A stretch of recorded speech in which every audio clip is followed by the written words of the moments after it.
Hello friends, welcome आपका हमारे channel पर। आज हम मैथ के अंदर एक बहुत ही अच्छा टॉपिक जो है शुरू करने जा रहे हैं। आज हम पढ़ेंगे ज्यामिति स्टार्ट कर रहे हैं। देखिए, ज्यामिति जो है जो मैथ का एक बहुत ही महत्वपूर्ण भाग है। तो इसके अंदर जो है टॉपिक जो हम पहले टॉपिक देख लेते हैं, कौन कौन से टॉपिक जो है जिन पर हम चर्चा करेंगे। तो देखिए, सबसे पहला जो टॉपिक है रेखा व कोण। एक टॉपिक इस पर हम चर्चा करेंगे। दूसरा टॉपिक जो है वो है समतलीय आकृतियों, समतलीय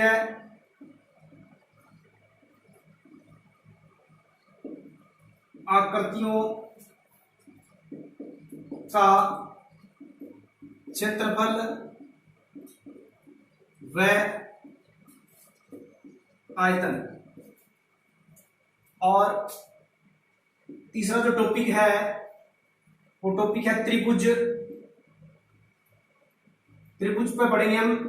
त्रिभुज के अंदर हम क्या क्या पढ़ेंगे? त्रिभुज में सर्वांग समता पढ़ेंगे, हम सर्वांग समता पढ़ेंगे, समरूपता पढ़ेंगे इसकी, ठीक है। और भी इसकी जो प्रॉपर्टी है वो भी, इन पर भी चर्चा करेंगे। तो देखिए, ये टॉपिक जो है काफी महत्वपूर्ण है। और चौथा जो टॉपिक है वो टॉपिक स्टैटिक्स है, यानी कि वो अलग भाग है मैथ का, लेकिन फिर भी हम चर्चा कर लेंगे। तो ये जो टॉपिक है बहुत ही महत्वपूर्ण है, काफी इंपॉर्टेंट टॉपिक है एग्जाम्स की दृष्टि से। रेखा व कोण, जिन पर आज हम स्टार्ट करने जा रहे हैं। फिर समतलीय आकृतियों का जो क्षेत्रफल आयतन निकालेंगे, और त्रिभुज, सर्वांग समता और समरूपता, ये विशेष रूप से इन पर भी चर्चा करेंगे हम। समतलीय आकृतियों के अंदर जैसे बात करें हम, वृत्त है, घनघनाभ है, गोला है, शंकु है, या फिर चतुर्भुज है, तो इन पर, या बहुभुज है, इन पर चर्चा कर लेंगे, ठीक है। तो स्टार्ट करते हैं हम रेखा व कोण। आज का जो टॉपिक हमारा है रेखा व कोण, यानी लाइंस और लाइंस एंगल। तो रेखा और कोण पे चर्चा करेंगे। तो इसके अंदर हम क्या क्या पढ़ने वाले हैं, तो हम स्टार्ट करते हैं बिंदु। सबसे पहले देखो, बिंदु है, बिंदु, पॉइंट। क्या होता है बिंदु? देखिए, इसकी डेफिनेशन क्या है। और वैसे तो हम जानते हैं कि बिंदु जो होता है वो पेंसिल या पेन की जो नोक होती है उससे बनी आकृति जो है वो बिंदु है। लेकिन इसकी जो परिभाषा क्या है बिंदु की, तो देखिए, बिंदु में क्या होता है, बिंदु की न तो लंबाई होती है और न चौड़ाई और न ऊंचाई होती है, ठीक है। तो बिंदु की जो है, बिंदु की न तो बिंदु की न तो लंबाई न चौड़ाई और न ही क्या होती है, न इसकी क्या होती है, ऊंचाई, ऊंचाई या फिर गहराई। यानी कि बिंदु की न तो लंबाई होती है, न चौड़ाई होती है और न ऊंचाई होती है। यानी कि तीनों विमाएं इसके अंदर नहीं होती है, ठीक है। और बिंदु जो होता है वो, उसको केवल हम पेंसिल या फिर किसी भी पेंसिल, पेन या सुई की नोक से जो आकृति बनती है उससे उसको दर्शा सकते हैं हम, ठीक है। तो बिंदु की न तो लंबाई होती है, न चौड़ाई और न ऊंचाई होती है। ये इसकी मतलब डेफिनेशन है। अब देखिए आगे क्या है। बिंदु मतलब बिंदु की क्या क्या विशेषताएं हैं। देखिए, बिंदु जो होता है, बिंदु की जो विशेषताएं हैं, बिंदु की विशेषताएं, देखिए बिंदु की मेन विशेषता क्या है। जो बिंदु है यानी पॉइंट जो है, पॉइंट एक विशेष दिशा निर्धारण, दिशा या फिर स्थान कह सकते हैं हम। दिशा या स्थान निर्धारण जो है वो बिंदु से होता है। मतलब जैसे कह सकते हैं लोकेशन, स्थान निर्धारण का मतलब है लोकेशन। जैसे अगर ये पॉइंट है, ये पॉइंट ए है, कोई पॉइंट है, इस पॉइंट की अगर हम बात करें कि अगर यहां पर कोई एक विशेष जगह है या फिर इस जगह के सापेक्ष इस जगह के सापेक्ष हम कहेंगे कि इसकी लोकेशन क्या है, इसकी लोकेशन मतलब यानी कि इस दिशा में है, उत्तर दिशा में है, पूर्व में है, यानी कि कह सकते हैं कि इसकी विशेष दिशा जो है ये विशेष दिशा को दर्शा रहा है इसके सापेक्ष। तो बिंदु के द्वारा हम मतलब क्या है कि किसी विशेष स्थान को क्या कर सकते हैं, हम निर्धारित कर सकते हैं, यानी बिंदु एक मात्र अवस्थी को दर्शाता है, लोकेशन को दर्शाता है।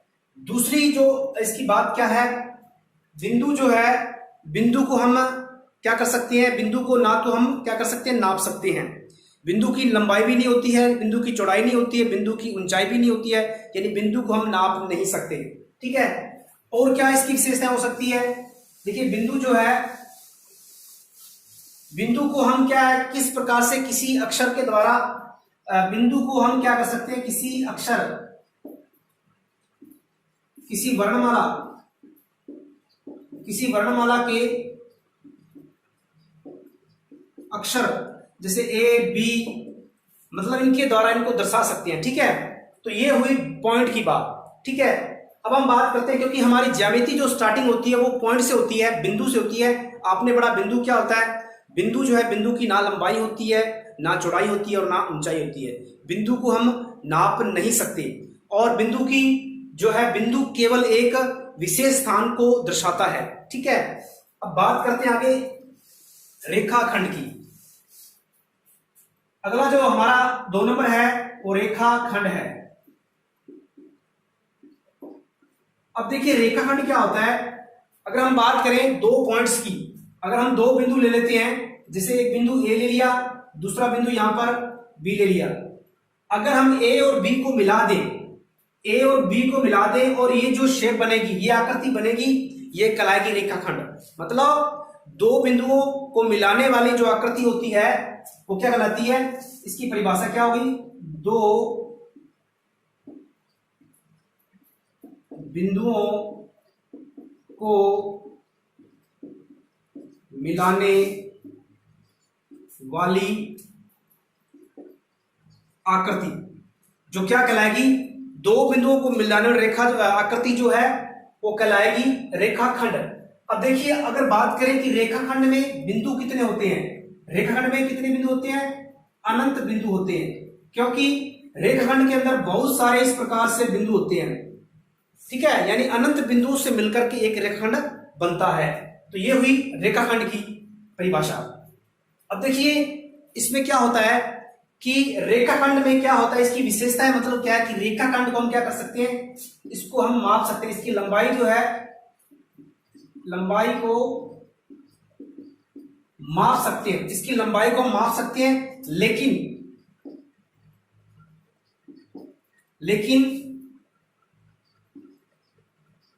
इसकी जो चौड़ाई है, इसकी चौड़ाई को हम माप नहीं सकते, इसकी चौड़ाई को हम माप नहीं सकते, क्योंकि केवल इसकी लेंथ होती है, इसकी लंबाई होती है, क्योंकि इसके अंदर 2 पॉइंट होते हैं, उन पॉइंट के बीच की जो डिफरेंस होती है, यानी कि लंबाई हम माप सकते हैं, लेकिन जो चौड़ाई है वो चौड़ाई हम इसके अंदर माप नहीं सकते।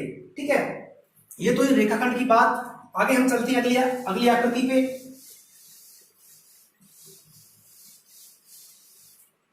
अगली है रेखाखंड, सॉरी अगला 3 नंबर जो है वो रेखा है, लाइन। देखिए रेखा क्या होती है, क्योंकि रेखा जो है रेखाखंड से बनी है। जैसे इसकी अगर बात करें कि 2 पॉइंट्स हमारे पास ए एंड बी है, ये पॉइंट्स यानी एक रेखाखंड है ये। अब देखिए रेखाखंड में क्या होता है, रेखाखंड में ये ए और बी पॉइंट्स होते हैं। रेखा क्या होती है, अगर हम यहां पर ए और बी पॉइंट्स जो हैं इनके दोनों सिरों को हम बढ़ा दें, यानी कि अगर हम ए से इधर बढ़ा दें और बी से हम इधर बढ़ा दें, तो ये जो बनी आकृति है ये कहलाएगी रेखा। ठीक है, तो अगर बात करें इसकी परिभाषा की, तो रेखाखंड के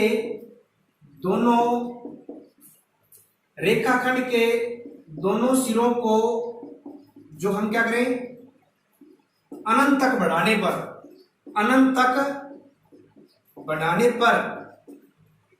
बनी आकृति।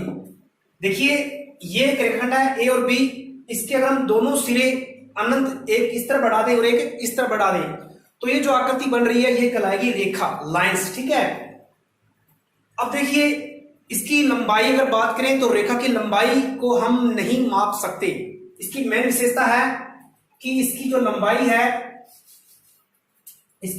है उसको हम माप नहीं सकते, क्योंकि ये अनंत तक जा रही है, दोनों सिरे इसके अनंत तक जा रहे हैं। ठीक है, तो ये हुई रेखा की बात।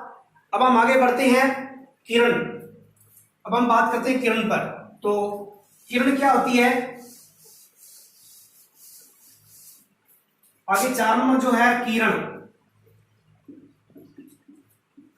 देखिए किरण की जो है, अगर हम रेखाखंड अगर लें, जैसे हमने ए बी एक ले लिया रेखाखंड, A and B, A B एक रेखाखंड है। अगर इसके एक सिरे को हम बढ़ा दें, एक सिरे को अगर अनंत तक बढ़ाएं, मान लेते हैं बी वाले सिरे को हमने अनंत तक बढ़ाया, तो इस प्रकार बनी आकृति जो क्या कहलाएगी, किरण कहलाएगी। मतलब रेखाखंड के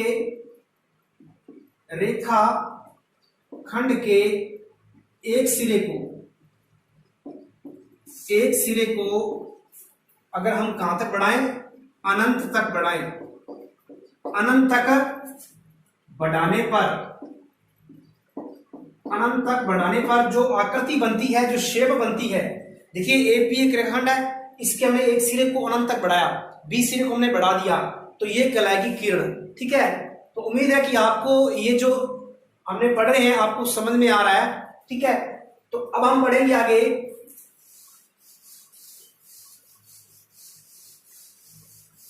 कोण पे। अब हम पढ़ते हैं कोण। कोण क्या होता है, देखिए एंगल्स। देखिए कोण क्या होता है, अगर हम बात करें किरण की, किरण से जो है कोण का निर्माण होता है। जिस प्रकार से अगर ये पॉइंट है ए, मान लेते हैं पॉइंट ओ है, ओ पॉइंट है, अगर ओ पॉइंट से 2 किरणें निकल रही है, ओ पॉइंट से 2 किरणें जो अलग अलग दिशाओं में निकल रही है, एक किरण जो है इधर निकल रही है यहां से, और एक किरण जो है एक इधर निकल रही है। आप देख सकते हैं कि ये ओ ए और ये जो है बी, तो देखिए ओ ए और ओ बी ये 2 किरणें हैं, तो इन किरणों के बीच का जो क्षेत्र है, बीच का जो भाग है ये वाला, ये कहलाता है कोण। ठीक है, और कोण को हम, आप जानते हैं कि कोण को किस प्रकार से रिप्रेजेंट करते हैं, अलग अलग तरीके से अलग अलग साइन के द्वारा रिप्रेजेंट कर सकते हैं, जैसे अल्फा, बीटा, थीटा, यानी कि साई, पाई, मतलब इनके द्वारा हम क्या कर सकते हैं, इनको फिक्स कर सकते हैं, दर्शा सकते हैं। तो 2 किरणों के बीच, देखिए आपकी ए ओ ए, ओ बी और ओ ए ये किरण है, इन किरणों के बीच का जो भाग है वो कहलाता है कोण। तो परिभाषा क्या होगी, 2 किरणों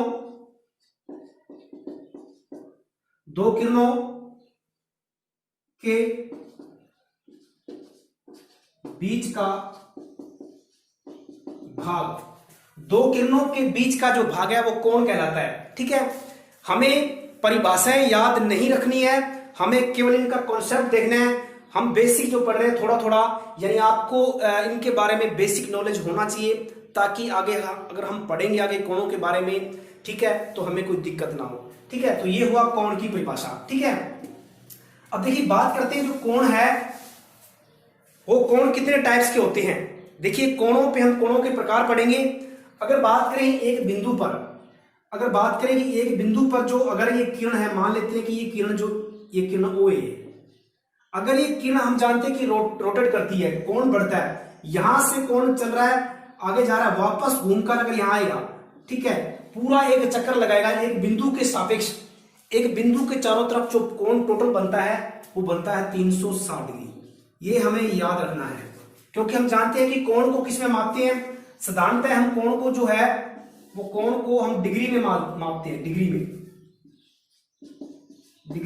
जो कि डिग्री का साइन होता है, यानी कि जितने 70 डिग्री है 70 के ऊपर निशान लगा दिया डिग्री का, ये इस प्रकार छोटा सा, तो ये डिग्री माप सकते हैं, इसको रेडियन में माप सकते हैं, रेडियन में माप सकते हैं, मतलब पाई के अंदर, पाई रूप के अंदर ये रेडियन में माप सकते हैं। ठीक है, अलग अलग सिंबल है। ठीक है, तो ये हुआ कोण के बारे में, यानी कि कोण क्या होता है, दो किरणों के बीच का जो भाग होता है यानी कि वो कहलाता है कोण। और एक बिंदु के सापेक्ष, यानी एक बिंदु के सापेक्ष जो टोटल कोण बनता है उनका योग 360 डिग्री होता है। ये हमें याद रखना है, ठीक है।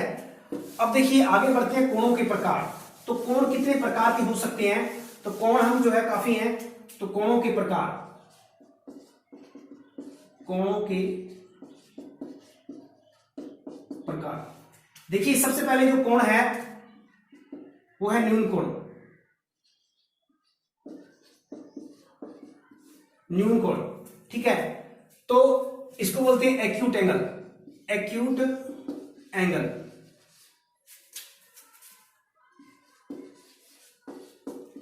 देखिए न्यून कोण क्या होता है, आपने पढ़ा होगा कि जो अपने एक बेसिक, इससे पहले हमें क्या करना है कि 90 डिग्री के बारे में पढ़ना है कि जो 90 डिग्री वाला जो कोण है, 90 डिग्री का कोण जो क्या कहलाता है, समकोण कहलाता है। 90 डिग्री का जो कोण है वो क्या कहलाता है, समकोण कहलाता है, ठीक है।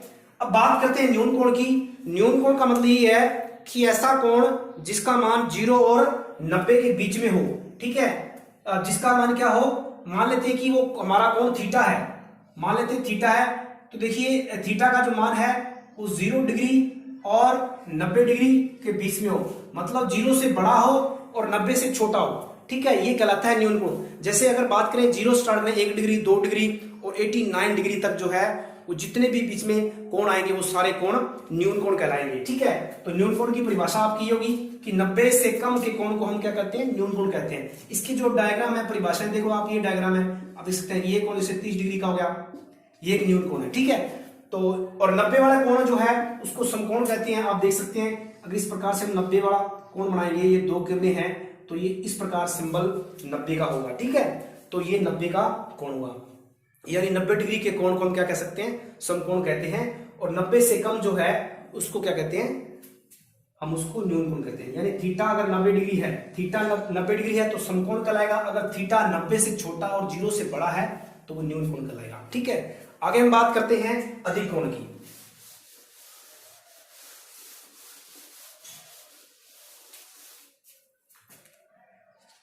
तीसरा कोण जो है अधिक कोण। देखिए अधिक कोण क्या होता है, अधिक कोण का मतलब ये है कि ऐसा कोण जो, मतलब मान लेते हैं कि वो कोण थीटा है, तो वो कोण जो है 90 से ज्यादा हो, 90 डिग्री से ज्यादा हो और 180 से कम हो। ये यानी कि ऐसा कोण जो 90 से ज्यादा हो और 180 से कम हो, 90 डिग्री से प्लस होते ही अधिक कोण स्टार्ट हो जाता है। और 180 यानी कि 180 से छोटा, जो इनके बीच का जो प्रास है, जो बीच की प्रास है एंगल की, वो कहलाएगी अधिक कोण। तो अधिक कोण को हम किस प्रकार से इस मान लेते हैं कि ये हमारा 120 डिग्री का कोण है, तो ये कोण जो है वो कहलाएगा अधिक कोण, ठीक है। तो आगे हम जो है वृत्त कोण पढ़ सकते हैं, ठीक है। वृत्त कोण क्या होता है, वृत्त कोण, वृत्त कोण, वृत्त कोण क्या है, यानी कि जो 180 से बड़ा और 360 से छोटा, 180 से बड़ा और 360 से, जैसे मान लेते हैं कि ये एंगल है, ये एंगल हमारा जो है वो मान लेते हैं कि 235 डिग्री है। तो ये जो एंगल है इतना, ये वाला भाग, ठीक है, ये कहलाएगा वृत्त कोण। यानी कि वृत्त कोण का मतलब है 180 डिग्री से ज्यादा और 360 से कम के कोण को हम वृत्त कोण करते हैं, ठीक है। तो ये थे कोणों के प्रकार, ठीक है। अब हम बात करते हैं कुछ और इंपॉर्टेंट, जैसे कि रेखाएं हैं, रेखाओं से जो चीजें आगे बन रही है उसके बारे में पढ़ेंगे। तो आप मेरे साथ बने रहिए, ठीक है। तो आगे हम बढ़ते हैं, जो रेखाएं हैं, रेखाओं के अंदर बात करें हम, जैसे समांतर रेखा, समांतर रेखा, समांतर रेखा। देखिए समांतर रेखा क्या होती है, समांतर रेखा ये होती है कि ऐसी रेखाएं जिनके बीच में हमेशा इक्वल डिस्टेंस रहेगी, मतलब बराबर दूरी रहेगी। जैसे मैंने दो रेखाएं ले ली, दो रेखाएं ले ली, इन रेखाओं को अगर मैं दो रेखाएं, एक एल होगी और दूसरी होगी एम, ठीक है, दूसरी होगी एम, ठीक है। अब देखिए दो रेखाएं हैं, इन दो रेखाओं को हम जानते हैं, रेखा की परिभाषा हम पहले पढ़ चुके हैं, ठीक है, ये दोनों तरफ जा रही है, लेकिन दोनों रेखाओं के बीच में जो यहाँ डिस्टेंस है, जो डिस्टेंस है आप कहीं से भी नाप सकते हैं, यहां से नाप लो चाहे यहां से नाप लो, ये सारे डिस्टेंस जो है डी है, मतलब इनके बीच में हमेशा दूरी बराबर बनी रहेगी, इक्वल बनी रहेगी, चाहे आप उनको कहां तक बढ़ा दो, यानी इनके बीच में दूरी जो है वो हमेशा एक समान रहेगी। तो ऐसी ऐसी रेखाएं, दो या दो से ज्यादा रेखाएं जिनके बीच में हमेशा दूरी समान रहती है, तो ऐसी रेखाएं कहलाती है समांतर रेखाएं। और समांतर रेखाएं अगर आगे बढ़ाएं इनको तो कभी भी एक दूसरे को प्रतिच्छेद नहीं करती है, एक दूसरे को टच नहीं करती, एक दूसरे को कभी काटती नहीं है। तो ये समांतर रेखाएं की कुछ विशेषताएं हैं, ठीक है। अब बात करते हैं हम आगे, समांतर रेखा होगी, ठीक है, और दूसरी जो बात है वो है प्रतिच्छेदी रेखा। तो प्रतिच्छेदी रेखा आप जानते हैं, प्रतिच्छेद रेखा, ठीक है, या ठीक है, प्रतिच्छेद का मतलब ये होता है कि काटना, ठीक है। अब जैसे मैंने बात की कि अगर हम बात करें थोड़ी सी रह गई बिंदु पर, तो बिंदु जो है, एक बिंदु से कितनी रेखाएं गुजर सकती है, एक बिंदु से, सिंपल सा प्रश्न है, एग्जाम के अंदर आ सकता है कि एक बिंदु से कितनी रेखाएं गुजर सकती है। तो बिल्कुल सीधा सा आंसर इसका है, एक बिंदु से आप कितनी भी रेखाएं गुजार सकते हो, मतलब एक बिंदु से अनंत रेखाएं गुजरती है। मान लेते हैं कि बिंदु ओ है, तो यहां से मैंने गुजारी, एक इधर गई, फिर एक इधर गुजरी, मतलब आप कितनी भी गुजार सकते हैं रेखाएं, ठीक है। और जहां पर ये रेखाएं काट रही है, जहां पर ये रेखाएं काट रही है वो कहलाता है प्रतिच्छेद बिंदु, प्रतिच्छेद बिंदु, यानी जहां पर रेखाएं ये काटेगी वो कहलाता है प्रतिच्छेद बिंदु। तो इसी प्रकार प्रतिच्छेद रेखाएं, जैसे कि दो रेखाएं ली, ये रेखाएं जो है ये यहां पर काट रही है, तो ये रेखाएं कहलाएगी प्रतिच्छेद रेखा, ठीक है। और जहां पर ये बिंदु जो है, ये प्रतिच्छेद बिंदु जो है, यानी जहां पर दो या दो से ज्यादा रेखाएं गुजर रही है, काट रही है, वो रेखाएं, वो बिंदु जो है, वो बिंदु कहलाता है संगामी बिंदु, संगामी बिंदु, यानी जहां पर दो या दो से ज्यादा रेखाएं गुजर रही है जिस बिंदु से, वो बिंदु कहलाएगा संगामी बिंदु। और वो रेखाएं जो है, ये रेखाएं कहलाएगी संगामी रेखाएं, संगामी रेखाएं, यानी ये जो रेखाएं हैं जहां से बहुत सारी रेखाएं गुजर रही है, जहां पर काट रही है एक फिक्स बिंदु पर, वो बिंदु तो कहलाएगा संगामी बिंदु, और जो रेखाएं कहलाएगी संगामी रेखाएं, ठीक है। तो ये हुई समांतर रेखा और प्रतिच्छेद रेखाएं। अब देखिए कुछ कोण हमारे और रह गए जो कि समांतर रेखा से संबंधित हैं। अब देखिए अगर बात करें हम समांतर रेखा में, दो समांतर रेखा ले रहा हूं,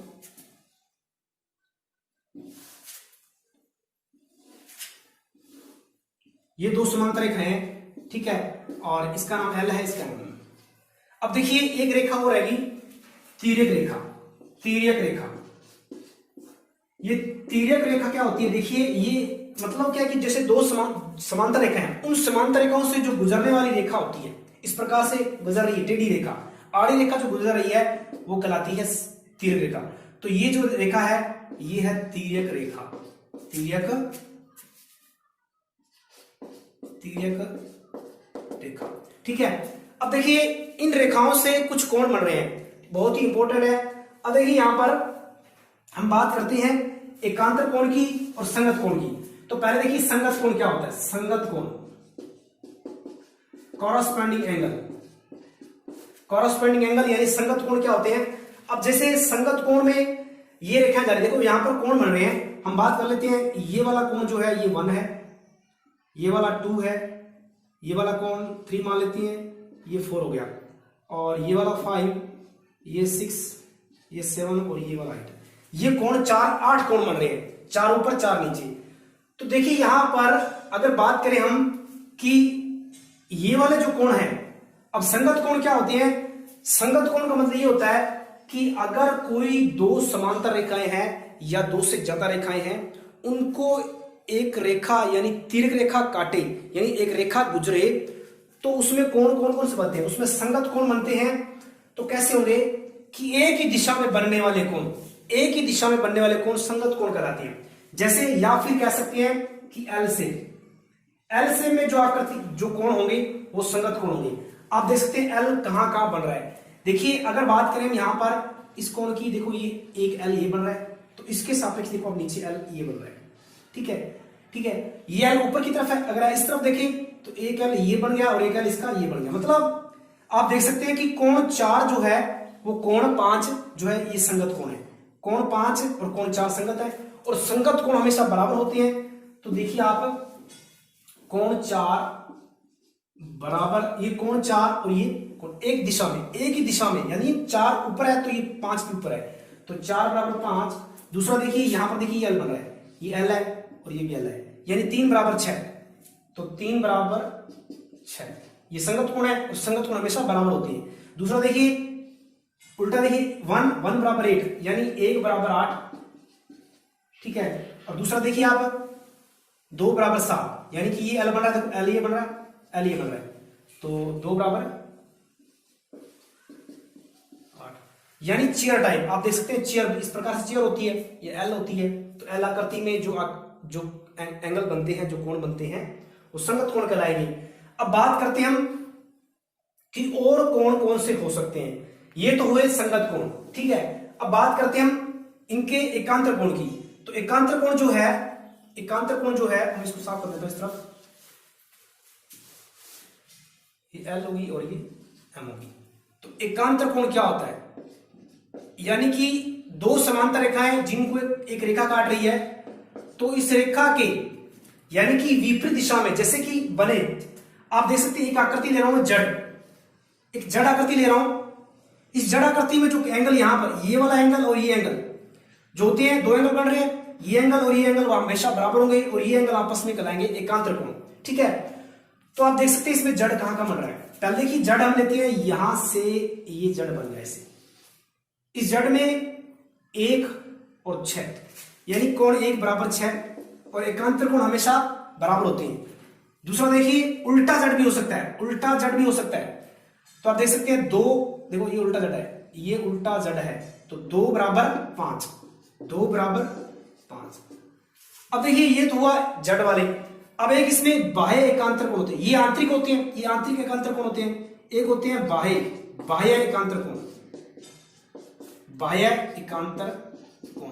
देखिए बाहर वाले यानी कि कॉर्नर वाले, ये और देखिए आप ये 3 जो है इसके तिरछा दिख सामने, देखिए 3 के सामने कोण है 8 बाहर, तो 3 बराबर 8, ये बाह्य एकांतर कोण हो गया। और 4 के बाहर कोण इधर 7 है, तो 4 बराबर 7। तो देखिए ये एकांतर कोण हुए, ये संगत कोण हुए। तो एकांतर कोण हमेशा आपस में बराबर होती है, संगत कोण हमेशा बराबर होते हैं। तो उम्मीद है कि आपको ये चीज जो है संगत कोण और एकांतर कोण का कॉन्सेप्ट जो है समझ में आया होगा। तो आज जो है आज का बेसिक था, इतना ही था। अगर वीडियो आपको पसंद आया तो वीडियो को लाइक और शेयर करें। अगर चैनल पे नए हैं तो चैनल को आप जरूर सब्सक्राइब करें, साथ में बेल आइकन को प्रेस कर दीजिए ताकि समय पर आपको नोटिफिकेशन जो है मिल सके। तो इसी प्रकार मेरे साथ बने रहिए। धन्यवाद।